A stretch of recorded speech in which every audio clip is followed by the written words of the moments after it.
Good morning, everyone. Early in the morning, I thought I'd jump online with a special guest, Mr. Paul Cowland from Salvage Hunters, Classic Cars and Motor Pickers, because of the news this morning, the announcement from the British government that there will be no petrol or diesel cars sold after 2030, 10 years from now, and no hybrid cars sold, even though nothing comes out the tailpipe of a hybrid car, nothing sold there from 2035. So there's going to be lots of discussion points, lots of talking points about this all day today, all over the news.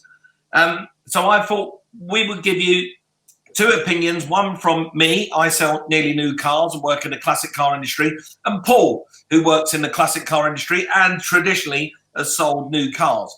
So Paul, what do you think of this news?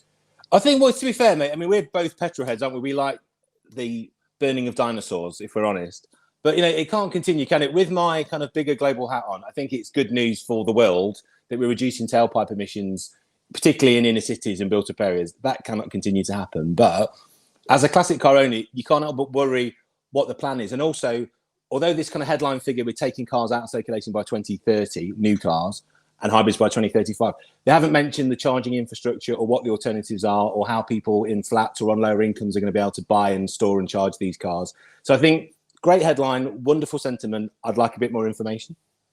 Yeah, you're the same as me. I've woken up this morning scratching my head going, okay, so that gives us 10 years. But what does that mean after the 10 years? Does that mean that, you know, petrol and diesel cars are banned? Because they haven't said that in the information, but we can work out that it doesn't mean that. It means that we'll still have petrol and diesel cars after the 10 years because there's no talk about taking them off the road. It's just that there won't be any new ones sold after that date. Yeah, and at some point we're going to have to create that cutoff, aren't we? We have to draw a line in the sand and say after this date, we're going to do this. And it makes sense to come up with a nominal figure. Whether we'll stick to it, like Brexit, I don't know. But I suppose you have to at least give yourself a target, don't you? And fair play to them for having a go. I think someone's got to do something. Interestingly, my friend Darren Langeveld, who both of us know, he was saying that on Facebook at the moment, Birmingham's doing sponsored posts advertising their low emission zone starting from next year. So from the middle of Birmingham, from the middle of next year, it's going to cost you £8 to get into Brum. And I think, you know, London's got it, Birmingham's doing it, Sheffield's doing it, Glasgow, Edinburgh are doing it. I know Nottingham's trying to do it.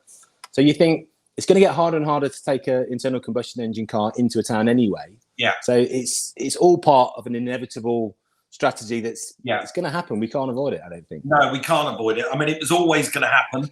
I'm a little bit shocked by the dates that it's sooner rather than later. I've already taken the leap and got myself. Well, you've got yours. You're an early adopter. Oh, yeah, I'm fine. I don't know if I'll still have the same one in 10 years' time, but I'm fine. But for us and the classic car world, Paul, because let's face it, the classic car world for me and you know, I hope to be making my program in 10 years, and I'm pretty sure you hope to be making yours in 10 years. But if we're making our program in 10 years and we've got this dirty, nasty petrol engine that people are going to throw buckets of red paint at us like we're in mink coats or something because we're the evil people that are putting these nasty things on the road, what does it mean for us and the classic car community? Because surely we contribute a whole heap to the economy. Well, that's the thing. I mean, if you look at the numbers, I'm hoping this is just the same situation, and it's an analogy that's been used many times before by much better commentators than me.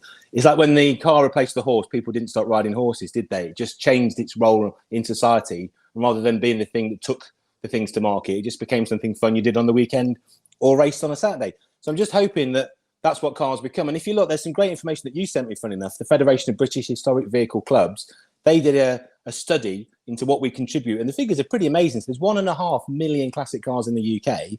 And as a group of companies and individuals and industry, that contributes just to the UK, 7.2 billion of revenue. And you think of all the tax that's paid around that. And then from overseas, there's over 1 billion coming into the country. And that's just one survey, one group of people. And if you think of all the places that classic cars go into, and that's not even including things like motorsport and classic motorsport, you know, we were probably over 10 billion from classic cars in the economy. So I don't see how the government ignores that. And I don't see how that is suddenly removed from the much needed money that's coming in at the moment. I just don't see that being switched off overnight.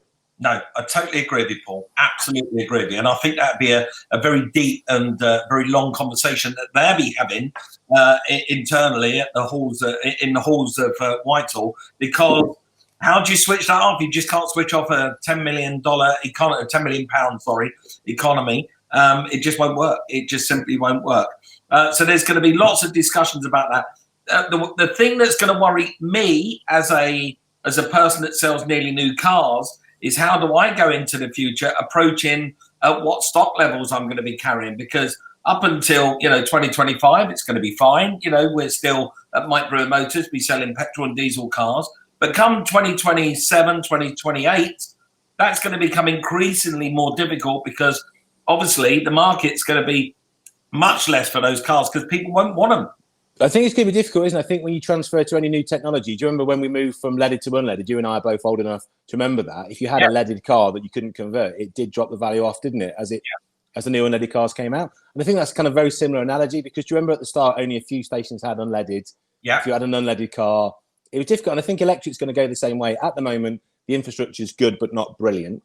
And also as well, because you can't charge an electric car like you can refuel a petrol car, I don't think, the people that really don't want an electric car, until technology speeds up and you can recharge an electric car in 10 or 15 minutes, even on a cheap one, on any charger anywhere, it gives you that universality that you get with a petrol station. Because electric cars don't have that. There's some brilliant technology and some very clever cars. You've just bought one of them. But what you cannot do with an electric car at the moment is take it anywhere, charge it anywhere, and in 10 minutes be on your way. I think when that day comes, we'll all want one.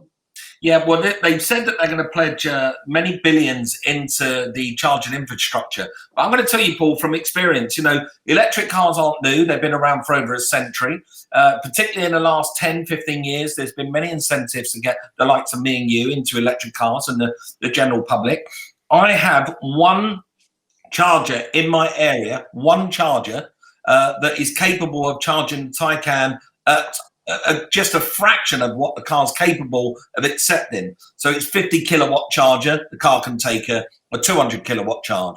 But the fastest one in the area is a 50 kilowatt charger. It's in a local supermarket car park.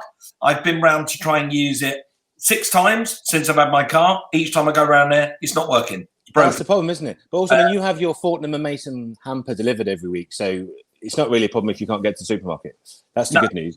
But the thing that annoys me a little bit, though, I read the figures this morning. So they're saying they're investing 2.8 billion in this kind of green infrastructure for cars. That's a 25th of what they've put to HS2.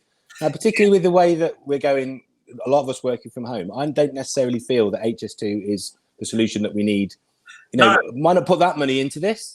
Particularly if the HS2 trains are going to be dragged by big diesel engines. Yeah, that's the crazy thing, isn't it? Shoving them at either end of the country. It doesn't make any sense. And that's the other thing I want to know is, how are these cars being charged? Because if all of a sudden everybody from 2030 has an electric car, wonderful, fantastic. But do we have the power infrastructure to create the electricity that they will all need? And how much of that comes from renewables? Because if you look on Polestar, they've done an amazing thing. Polestar have done a really fair Ready Reckoner on their website, and it shows you if you buy one of their electric cars, at what point does it ecologically break even, if you like? So versus if you bought an equivalent petrol, how many miles and how many years do you have to own it until for the environment you've done the best thing? And what's interesting, unless you're running on renewables, it's almost 3 years in some cases. So and when you run on renewables, all of a sudden that equation becomes very attractive for you and for the environment. So again, we've got to make sure that we're charging these cars using electricity created the right way. And I don't know what the answer to that is, and no one from the government saying yet. Nor do I. And I live in a conservation area in a grade 2 listed house. I can't put solar panels on my roof and go for renewable energy. And with this new government guideline saying that we all need to look at a greener future, how? You need to change. The whole rule book needs to be ripped up, thrown away, and we need to rethink it. Plus, I was thinking this morning about people that live in, they've got, say, an apartment. What are they meant to do? Throw a lead out the window, trail it across the curb to charge their electric car up? That's simply not going to work, is it? And also, so they're saying, it's okay because those people can charge on the way to work, which again necessitates the ability for a super fast charger or charge at work. I mean, I'm the same as you. I go to industrial estates almost on a daily basis filming. And you can see, and those guys are all having to park on the street in random places.